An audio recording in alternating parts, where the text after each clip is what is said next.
Okay, alright. Welcome back to my YouTube channel. I'm Mandis Vlog. Nako, matindi. Mainit. Ito ang ating tatalakayin, mga kaibigan. Secretary, na ika nga po'y loko-loko ni Senyor Aguila lantaran ang pagsisinungaling noong pa man to Noong pa ito ay pansin na tambayan na gustong ipakulong itong sekretary na ito. Sigaw ng tambayan na gustong ipakulong, isama sa kaso itong sekretary na ubod ng sinungaling ni Senyor Aguila. Naku po, madidismaya kayo.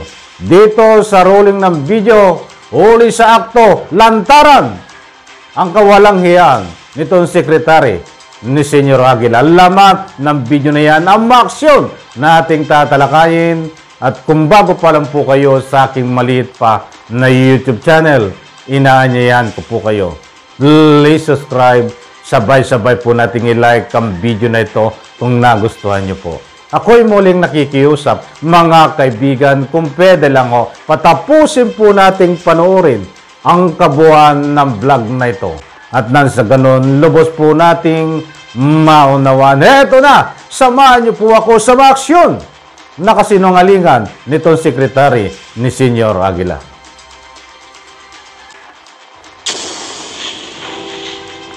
Hindi nga, ang tanong nga ni Senator Risa, kung sinong namamahala, sinong in charge doon. Hindi ko po talaga alam, Senator. Ay nako, anong klaseng sekretary ka? Meron ka nga listahan sa akin ng mga patay.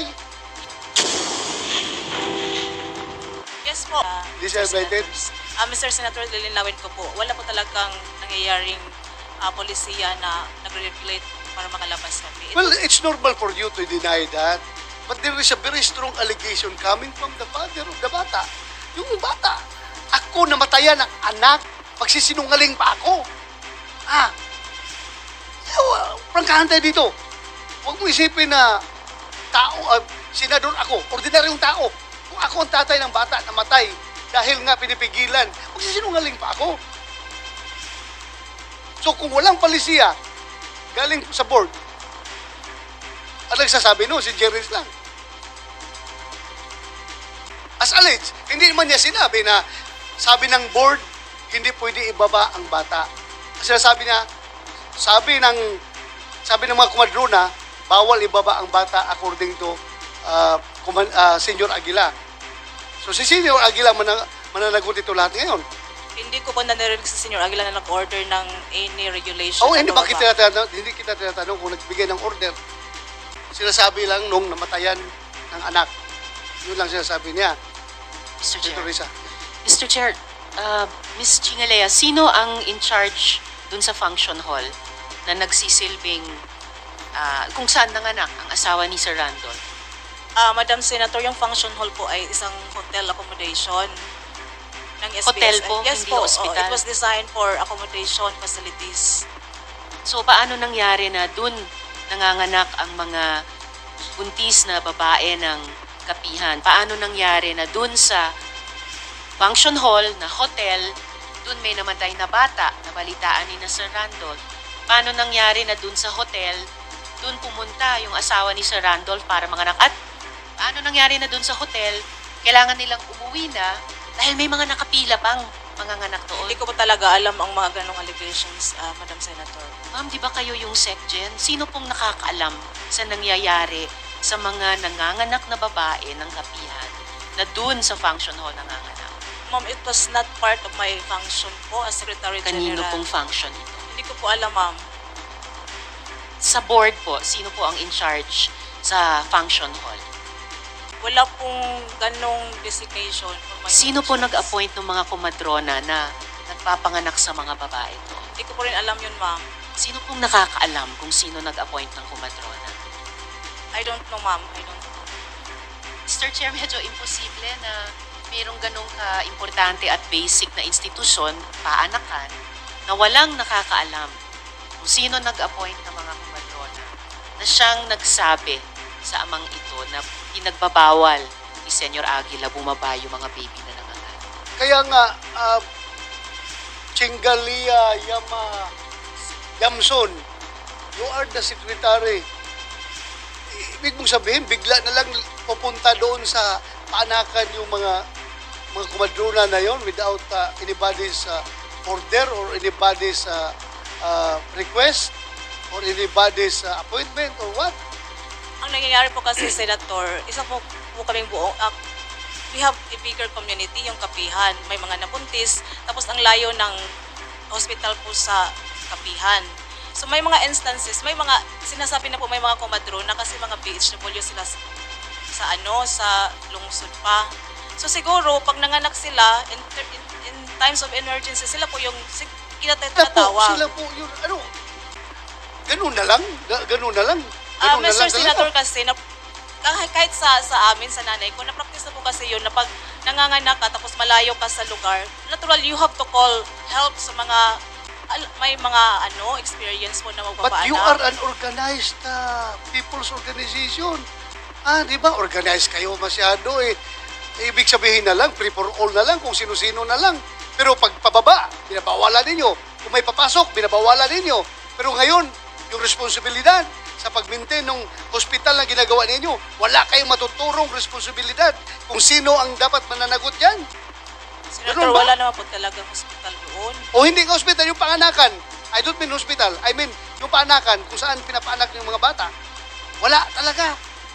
Wala pong nangyayaring ganun, Senator. Ano walang nangyayari? Walang nanganganak doon? No, may nanganganak po. Pero ang sinasabi ko po, in times of emergencies, kasi ang layo ng lugar. Hindi nga, ang tanong nga ni Senator Risa, kung sinong namamahala, sinong in charge doon. Hindi ko po talaga alam, Senator. Ay nako, anong klaseng sekretary ka? Meron ka nga listahan sa akin ng mga patay. Yes po, binibigay po I was asked by the NBI to furnish us the copy of that. Pero yung nabigay ko po sa inyo ay, di ba, mga 30 deaths lang po yun. Because I was cooperating with you. Yes, you have to cooperate. As dito sa hearing na ito, mag-cooperate ka rin kung sino ang dapat mananagot Hindi dyan. ko talaga masagot yan, Senator. I'm so sorry po. Wala talaga pong alam. Well, hindi kita pipilitin, pero hindi ako naniniwala sa'yo. Hindi kita pinipilit, pero hindi ako naniniwala sa'yo. May alam kayo dun sa paanakan. Kasi alam nyo yung status nitong dalawa sa tatlong kumadrona na BHW pala sila. Kasi nakasama ko sila. Sa lungsod pa yung knowledge ko na BHW na po sila, ma'am. Okay, pero alam ninyo na bilang BHW, nagsisilbi silang kumadrona dun sa paanakan, tama? Siguro sila yung tinatawag pag may mga Siguro sila. Kanina, Ay, ako, hindi siguro, Mr. Chair, siguradong sinabi kanina. Chinga, Liay, Yamson, hindi ka pa nakulong sa baba, di ba? Hindi ka pa na-cited in contempt. No, hindi ka pa cited in contempt. Pero pag patuloy ka dito magsinungaling, 100% guaranteed, ikukulong kita doon sa baba, isa-cited in contempt kita. Patuloy ka magsisinungaling dyan. Very clear. Nandun ako, sabi mo pa nga sa akin, nung binisita ko kayo doon, sabi mo pa nga sa akin, na meron kami mga narcis dito, sir. Di ba? Sabi mo, may narcis. Alam mo. O pero ngayon, hindi mo alam kung sinong nagmamanage doon sa paanakan na yun. Sir, wala po talagang nagmamanage. Ang nangyayari kasi nga practice doon, kasi we know na may mga nurses as PHW. For example, ako, pag nag-need ako ng help, nilalagnat ako, I need to consult with the nurses. Ganun po kasi community knowledge na po yun, sir. Kaya nga, alam mo pala. Even the community knows it. Ikaw, hindi mo alam kung sinong in charge doon. Yung question mo kasi is sino ang nagmamanage. Wala po talagang nagmamanage. In times of emergency, ibig mong sabihin, lumabas lang yung paanakan na yan na walang in charge, walang gumawa. Sir, may mga home deliveries nga kami doon. Kung may paanakan kami, bakit may home delivery? May mga cases po kami ng home delivery. Yes, go ahead. Okay, alright. Maliwanag mga kaibigan, nako matindi. Itong sekretary na ito ni Senyor Aguila. At paalala muna tayo bago tayo magpatuloy. Ito pong naganap na ito ay nasinitiring bago arestuhin itong si Senyor Aguila. Sa lahat po na hindi pa nakakaalam, si Senyor Aguila ho ay naaresto na ng NBI at kasalukuyan ho nakakulong ngayon diyan sa NBI Bilibid Prison sa Muntinlupa. Kakaiba, di ba? Dapat lang deserve. Kasi yung iba na nakikita na sinubaybayan natin ng mga kaso ay halimbawa ay nahuli taga Parañaque ka, ay diyan ka ho ikukulong sa Parañaque City Jail. Subalit kakaiba ho ito, ay deserve naman niya nakakulong sa Bilibid diyan ho sa Muntinlupa sa nga po ay pamamahala ng NBI. Matindi. Congratulations NBI. Deserve ho nito ni Senyor Aguila at iba pa niyang kasamahan na 12 na sama-sama ho. Ay hindi pala. Kasi itong ibang kulungan itong si Janet. Kasi isang babae ito na kinulong ho.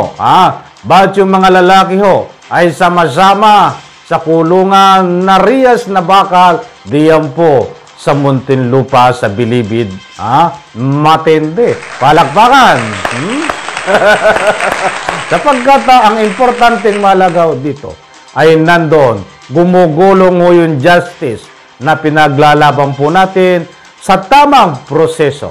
Bagamat medyo natagalan, ay nandyan ho't pangitan na, nag-step na po tayo sa isang baitang patungo doon po sa tinatawag pagdating ng araw, pagdating ng panahon, ay mapapanood po natin sa social media at maririnig ang salitang beyond reasonable doubt na guilty sa kaso. Itong si Senyor Aguila, Mamerto Galanida, Karen, at itong si Janet at iba pa nilang kasamahan upang tuluyan ang ikulong, hindi na makalaya at mananatili na ho diyan sa nga po'y Muntinlupa Bilibid Prison. Darating po tayo diyan, mga kaibigan, bagamat ilang taon po natin nihintayin yan. But, yan po ang buong katotohanan. Ang kaso pong ito ay Nobel recommendation. Wala hong pansamantalang kalayaan. Kaya't habang nililitiso itong kaso na ito, ay nandyan ho sila nakakulong sa Bilibid. Ilang taon itong lilitisin. So, ilang taon ho na nga po'y nakakulong sila diyan. Walang pansamantalang kalayaan, mga kaibigan. Maliwanag po. Okay, pinadaan na lang po natin yan. At pasensya na ho sa audio ko. Namamalat na naman tayo. Dire-diretso tayo. Walang cut. Kahit namamalat dito, sa usapan naman, secretary na ubod ng kasinungalingan. Ito ay hindi lang isang bisyo. Kahit nung una pa, ito ay in-interview diyan sa loob ng kapihan. Itong secretary na ito, na nga po, ay napakaubod ng kasinungalingan. Lantaran na taong bayan ay paikutin. Lantaran na nga po ang Senado ay paikutin. Ay Senado pa nga, nagtatangka silang wasakin, paikutin itong secretary na ito. Ay taong bayan dito po ay kasama din. Mga kaibigan, dahil lang hearing po sa Senado, halos buong mundo ay nakakapanood po niyan, mga kaibigan. Bakit nasa po natin itong sinungaling? Ay diyan sa rolling ng video, mga kaibigan. Pansinin niyo po, kung hindi niyo masyadong naintindihan, i-play niyo po ng mabuti. I-replay niyo. At nasa ganon, makapagbigay ho kayo ng inyong public opinion kung ano ang tunay na katauhan nitong sekretary na ito na sinisigaw ho ng taong bayan. Bakit nasabi kong taong bayan? Pasyalan nyo ho. Ang bawat upload po natin sa vlog ay puro nagsasabi bakit hindi sinama itong sekretary ni Senyor Aguila na nakita po diyan na nagsasalita ng kasinungalingan, lantaran na kasinungalingan diyan po noong time na hearing sa Senado. At pumasyal din po tayo diyan sa iba't ibang media platform, malalaking media platform, kahit saang anggulo ang sinisigaw ho nila. Bakit hindi isanama sa kaso itong sinungaling na ito na sekretary ni Senyor Aguila? Hindi po ako nagkamali sa aking public opinion. On the record po ito, diyan sa akin sa vlog. Wala pa pong Senate hearing.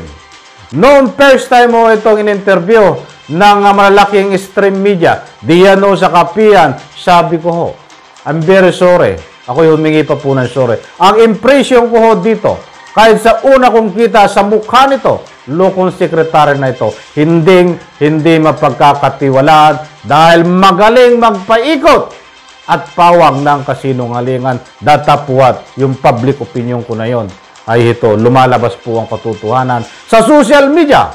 Mismo mga senador ang nagsasabi na ito ay ubod ng kasinungalingan lantaran ang pagsisinungaling. At kahit ito nga ho, ating mahal na taga-subaybay, ay may katulong pala ako.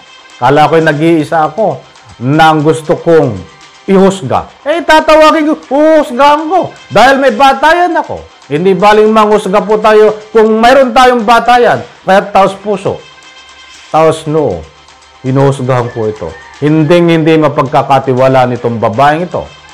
Dahil ubod ng kasinungalingan. Fabricated ang mga niya sinasabi, uniform, para lang ipagtanggol itong si Senyor Aguila.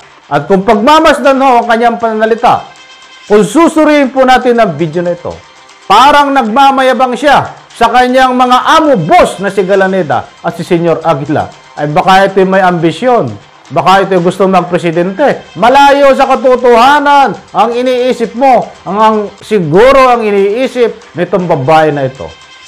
Ay, hindi mabubuwag ang ikangapoy. Kapihan ang kulto na ito. That's why kung sakaling makulong, ay nakulong na nga itong si Senyor Aguila, di ba pang mga pinuno, siya ang tatayong presidente.